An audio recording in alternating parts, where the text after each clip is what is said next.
मृत्यु के समय ये 4 चीजें जाती हैं मनुष्य के साथ। आइए जानते हैं गीता के अनुसार उस दौरान मन में कैसे विचार रखने चाहिए। कहते हैं कि आप खाली हाथ इस संसार में आए थे और खाली हाथ ही जाएंगे, लेकिन क्या यह बात पूर्णतया सत्य है या फिर संसार में कुछ ऐसा है जो आप साथ लेकर जाते हैं? क्या जो आप साथ ले जाते हैं उससे आपके अगले जन्म की नियति भी तय होती है? तो चलिए जानते हैं। मृत्यु वह भयावह सत्य है जिसके साथ कोई भी व्यक्ति सहज नहीं है। हर कोई अपने इस सच से विमुख ही होना चाहता है और मन ही मन में सोचता है कि उसकी मृत्यु कभी नहीं हो, क्योंकि मृत्यु का इतना भय इसलिए होता है कि मनुष्य को इस संसार और यहाँ के बंधनों से मोह हो जाता है और उसे डर रहता है कि मृत्यु के बाद कहीं उसे सब कुछ अकेला न भुगतना पड़े। उसे इस भौतिक संसार से मोह न हो, इसलिए उसे बार बार यह याद दिलाया जाता है कि वह इस संसार में न तो कुछ लेकर आया था और न ही कुछ लेकर जाएगा। लेकिन हकीकत तो यह है कि ये बात पूरी तरह से सत्य नहीं है। हर व्यक्ति इस संसार में अपना भाग्य अर्थात प्रारब्ध लेकर आता है और वह भाग्य जुड्ढा होता है उसके संचित कर्म से। तो इस तरह देखा जाए तो यह उस आत्मा यानी मनुष्य के साथ पिछले जन्म से ही साथ आई है और इस जन्म में भी मरते समय साथ जाएगी। इसी प्रकार 4 ऐसी चीजें हैं जो किसी मनुष्य के मरने के समय उसके साथ जाती हैं। पहला है संचित कर्म, दूसरा है स्मृति यानी यादें, तीसरा है जागृति और चौथा है सूक्ष्म शरीर। यानी कि मनुष्य अपनी मृत्यु के समय ये 4 चीजें अपने साथ लेकर जाता है। ये अलग बात है कि स्मृति एक ऐसी चीज है जो वक्त के साथ धुंधली पड़ जाती है और अगला जन्म लेने के बाद शायद ही मनुष्य अपनी पिछले जीवन की कोई बात याद रख पाता है। संचित कर्म ही एक छोटा सा हिस्सा है जो मनुष्य को अपने अगले जीवन में भुगतने को ले जाता है और वही उसका प्रारब्ध भी तय करता है। मृत्यु के समय केवल आपकी आत्मा आपका शरीर नहीं छोड़ ढहती, बल्कि सूक्ष्म शरीर भी छोड़ देता है और वही सूक्ष्म शरीर अगला नया शरीर धारण करता है। मनुष्य की जागृति उसकी चेतना और ज्ञान है जो उसके साथ ही जाता है। गीता के अनुसार मृत्यु के समय मन में कैसे विचार रखने चाहिए, मृत्यु के पश्चात आपको किस चीज की प्राप्ति होती है, इसके बारे में भगवत गीता में बात की गई है। भगवत गीता के अनुसार मृत्यु के समय मनुष्य जिस चीज को स्मरण करता है अथवा जिस चीज से आसक्त रहता है उसी चीज को प्राप्त करता है। जब कोई मृत्यु के करीब होता है तो उसे भगवान को याद करने कहा जाता है, लेकिन मृत्यु से ठीक पहले मनुष्य इतना डरा होता है कि भगवान को छोड़ ढककर वह सारे सुख, सगे संबंधी और मोह से जुड़ी चीजें को याद करता है। वह मरते समय जिस चीज को स्मरण रखता है वैसा ही फल उसे मृत्यु के पश्चात हासिल होता है। अगर उसने भगवान का स्मरण किया होगा तो वह भगवान को प्राप्त कर लेता है। कहते हैं कि अगर किसी मनुष्य ने जीवन भर धन, सुख और प्रतिष्ठा का भजन किया होगा तो अंतिम समय में वही याद आएगा, लेकिन अगर जीवन भर भगवान का भजन किया है तो मृत्यु के वक्त भगवान खुद उसकी बुद्धि में आ जाते हैं। पुराणों के अनुसार मृत्यु के समय आप जो स्मरण करते हैं या जिससे मोह दिखाते हैं उससे आपकी जन्म की योनि भी तय होती है। इसे जुड़ी एक कथा है जिसके अनुसार राजा भरत भगवान की भक्ति किया करते थे, लेकिन मरते समय मोह के कारण उनकी एक हिरण के बच्चे से आसक्ति हो गई। उन्होंने मरते समय हिरण का स्मरण किया, जिसके कारण उन्हें अगले जन्म में एक हिरण के रूप में जन्म लेना पड़ा। लेकिन पूर्व जन्म की स्मृति उनके साथ थी, जिसके कारण उन्हें अपनी गलती समझ आई। उन्होंने इस जन्म में मंत्रों का जाप किया, जिससे अगले जन्म में उन्हें मनुष्य का शरीर मिला। मानव शरीर में उन्होंने ईश्वर की भक्ति की, जिससे उन्हें मृत्यु के बाद भगवान के धाम जाने का मौका मिला। गरुड़ पुराण के अनुसार इन 9 अंगों के द्वारा से निकलते हैं प्राण। जानिए किस स्वभाव के व्यक्ति के किस अंग से निकलते हैं प्राण। हिंदू धर्म में कई महत्वपूर्ण पुराण हैं जो अलग अलग विषयों की व्याख्या करते हैं। गरुड़ पुराण में मृत्यु एवं आत्मा संबंधी रहस्यों को उजागर किया है। इसमें भगवान विष्णु और उनके भक्तों के बीच वार्तालाप वर्णित है, जिसमें से एक वर्णन इस विषय पर भी है कि जब किसी व्यक्ति की मृत्यु होती है तो उसके प्राण शरीर के किस किस अंग से निकलते हैं एवं वह अंग किस प्रकार उस व्यक्ति के स्वभाव के अनुरूप निर्धारित होते हैं। अक्सर आपने देखा होगा कि जब किसी व्यक्ति की मृत्यु होती है तो अक्सर उसका मुख या आंखें खुली रहती हैं। ऐसा इसलिए होता है क्योंकि उसके प्राण या तो उसके मुख से या उसकी आंखों से निकले होते हैं। लेकिन हिंदू धर्म के अनुसार केवल मुख ही इकलौता मार्ग नहीं है प्राण निकलने के लिए, बल्कि कई अन्य अंग अथवा द्वार भी हैं और यह अलग अलग व्यक्तियों में अलग अलग हैं। किस मनुष्य का प्राण किस द्वार से बाहर निकलता है, ये उस मनुष्य के स्वभाव एवं कर्मों के हिसाब से तय होता है। गरुड़ पुराण में बताया गया है कि शरीर के 9 द्वार होते हैं जिससे शरीर से प्राण बाहर निकलता है, और ये द्वार हैं, इनमें दोनों आंखें, दोनों कान, मुख, दोनों नासिकाएं और शरीर के दोनों उत्सर्जन अंग, इनमें से किसी एक द्वार से ही मृत्यु के दौरान व्यक्ति के प्राण निकलते हैं। आइए जानते हैं कि किस प्रकार के मनुष्य के प्राण किस अंग से निकलते हैं। गरुड़ पुराण इस बात की भी व्याख्या करता है कि किस परिस्थिति में या किस प्रकृति के मनुष्य के प्राण किस अंग से बाहर निकलते हैं। इस गरुड़ पुराण के अनुसार जिस व्यक्ति ने पूरा जीवन अपने कर्तव्य को पूरी निष्ठा से पूरा करने में व्यतीत कर दिया हो, या फिर जिसने अपना पूरा जीवन भगवान की भक्ति में लीन कर दिया है, तो उसके प्राण नाक से निकलते हैं। नाक से प्राण निकालना बहुत ही शुभ माना जाता है, क्योंकि ऐसा उन्हीं लोगों के साथ होता है जो सदाचारी आत्मा होते हैं। जिस व्यक्ति ने जीवन में अपना पूरा जीवन धर्म के मार्ग पर चलकर व्यतीत किया हो, उस व्यक्ति के प्राण मुख से निकलते हैं।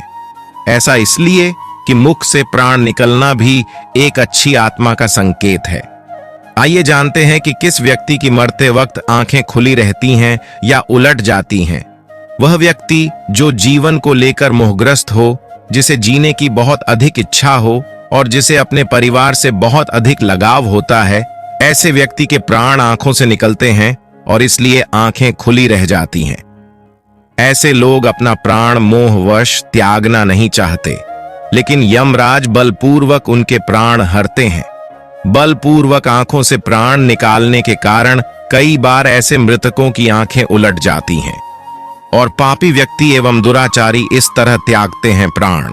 वह व्यक्ति जो स्वार्थी रहा हो, जिसने जीवन भर सिर्फ अपने और अपने परिवार के लिए ही सोचा हो और अपना अधिकतर समय केवल धन दौलत कमाने में लगा दिया हो, जिसने कभी जन कल्याण नहीं किया, जिसने काम वासना को प्रमुखता दी, ऐसे लोग जब मृत्यु के समय यमदूतों को देखते हैं तो घबरा जाते हैं और घबराहट में उनके प्राण नीचे की ओर सरकने लगते हैं। यही कारण है कि उनके प्राण नीचे के उत्सर्जन अंग यानी मल द्वार एवं मूत्र द्वार से निकलते हैं। ऐसे लोग मरते समय मल मूत्र का त्याग भी कर देते हैं। गरुड़ पुराण के अनुसार यमराज के दूत ऐसे लोगों की आत्माओं के गले में पाश बांध देते हैं और उन्हें अपने साथ यमलोक लेकर जाते हैं।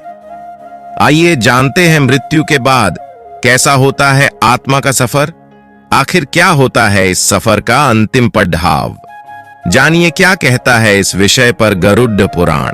मान्यताओं और धारणाओं में से अधिकांश काल्पनिक, मनगढ़ंत एवं झूठी होती हैं, किंतु समय समय पर इस दुनिया में कुछ ऐसे रत्नों, तत्वज्ञानियों एवं योगियों ने जन्म लिया है जिन्होंने अपने जीवन काल में ही इस महत्वपूर्ण गुत्थी को सुलझाया है। ऐसे आत्मज्ञानी महापुरुष समाधि के उच्च स्तर पर पहुंचकर समय के बंधन से मुक्त होकर कालातीत हो जाते हैं। दुनिया के हर इंसान के मन में कभी न कभी यह प्रश्न अवश्य उठता है कि आखिर जीवन और मृत्यु का रहस्य क्या है। जब भी मन में मृत्यु का ख्याल आता है या किसी शव यात्रा को गुजरते हुए देखते हैं तो रोमांचित हो जाते हैं। आखिर यह मृत्यु है क्या? क्या होता है मरने के बाद? मृत्यु के विषय में दुनिया भर में अलग अलग तरह की बातें और मान्यताएं प्रचलित हैं। इस कालातीत अवस्था में पहुंचकर वे यह आसानी से जान जाते हैं कि मृत्यु से पहले जीवन क्या था और मृत्यु के बाद जीवन की गति क्या होती है। ऐसे ही पहुंचे हुए सिद्ध योगियों का स्पष्ट कहना है कि काल की तरह जीवन भी असीम और अनंत है। जीवन का न तो कभी प्रारंभ होता है और न ही कभी अंत। लोग जिसे मृत्यु कहते हैं वह मात्र उस शरीर का अंत है जो प्रकृति के 5 तत्वों पृथ्वी, जल, वायु, अग्नि और आकाश से मिलकर बना था। आखिर मृत्यु के बाद आत्मा जाती कहां है? ऐसा माना जाता है कि मानव शरीर नश्वर है। जिसने जन्म लिया है उसे एक ना एक दिन अपने प्राण त्यागने ही पड़ते हैं। भले ही मनुष्य हो या कोई अन्य जीवित प्राणी 100 वर्ष या उससे भी अधिक क्यों न जी ले, लेकिन अंत में उसे अपना शरीर छोड़कर वापस परमात्मा की शरण में जाना ही होता है। यद्यपि इस सच से हम सभी भली भांति परिचित हैं, लेकिन मृत्यु के पश्चात जब शव को अंतिम विदाई दे दी जाती है तो ऐसे में आत्मा का क्या होता है, यह बात अभी तक कोई नहीं समझ पाया है। एक बार अपने शरीर को त्यागने के बाद वापस उस शरीर में पदार्पित होना असंभव है। इसीलिए मौत के बाद की दुनिया कैसी है, यह अभी तक एक रहस्य ही बना हुआ है। किस्से कहानियों या फिर अफवाहों में तो मौत के पश्चात आत्मा को मिलने वाली यातनाएं या फिर विशेष सुविधाओं के बारे में तो कई बार सुना जा चुका है, लेकिन पुख्ता तौर पर अभी तक कोई यह नहीं जान पाया है कि क्या वास्तव में इस दुनिया के बाद भी एक ऐसी दुनिया है जहां आत्मा को संरक्षित कर रखा जाता है। अगर नहीं तो जीवन का अंत हो जाने पर आत्मा कहां चली जाती है? गीता के उपदेशों में भगवान श्री कृष्ण कहते हैं कि आत्मा अमर है, उसका अंत नहीं होता, वह सिर्फ शरीर रूपी वस्त्र बदलती है। वैसे तो कई बार आत्मा की अमर यात्रा के विषय में सुना जा चुका है, लेकिन फिर भी यह सबसे अधिक रोमांच और जिज्ञासा से जुड़ा मसला है। गरुड़ पुराण जो मरने के पश्चात आत्मा के साथ होने वाले व्यवहार की व्याख्या करता है, उसके अनुसार जब आत्मा शरीर छोड़ती है तो उसे 2 यमदूत लेने आते हैं। मानव अपने जीवन में जो कर्म करता है, यमदूत उसे उसके अनुसार अपने साथ ले जाते हैं।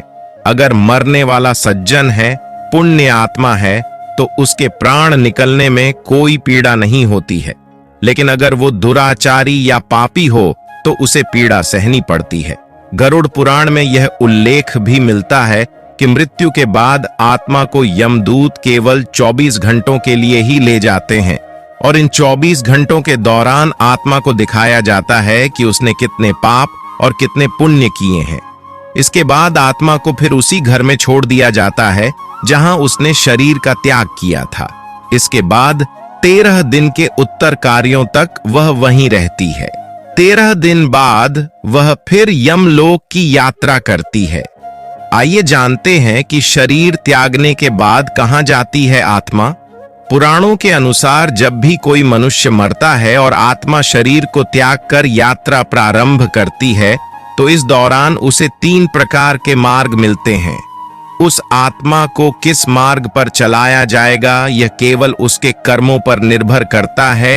ये 3 मार्ग हैं, अर्ची मार्ग, धूम मार्ग और उत्पत्ति विनाश मार्ग।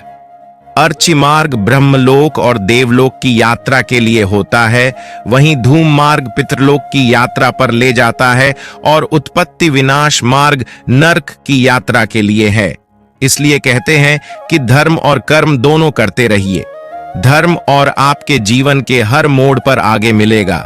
बोलो जय श्री राधे कृष्णा। नीचे कमेंट सेक्शन में राधे राधे जरूर लिखें।